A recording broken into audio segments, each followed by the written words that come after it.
Bismillahirrahmanirrahim. Ikhlas.com hari ini berada di Taman Impian Ihsan 3 di mana kita dalam program Ikhlas Untukmu Back to School, iaitu sumbangan wakalah zakat pendidikan kepada 50 pelajar asnaf terdiri daripada persatuan penduduk Taman Impian Ihsan 3. Alhamdulillah telah berjaya kita selesaikan agihan set uniform persekolahan kepada 50 orang pelajar, iaitu pelajar sekolah menengah dan juga pelajar sekolah rendah. Terima kasih kepada pembayar zakat melalui ikhlas.com yang buat pembayaran zakat. Alhamdulillah, agihan wakalah dapat diagihkan, dikongsikan kepada penerima-penerima di Taman Impian Ihsan 3 di sini.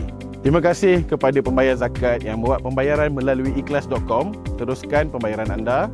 InsyaAllah kita akan terus membantu ummah dan juga komuniti yang memerlukan. Terima kasih Ikhlas.com bekerjasama dengan Persatuan Penduduk Taman Impian Ihsan 3 dengan program Ikhlas Untukmu Back to School. Aku ucapkan terima kasih kepada penyumbang zakat kerana memilih Ikhlas.com sebagai saluran untuk membayar zakat.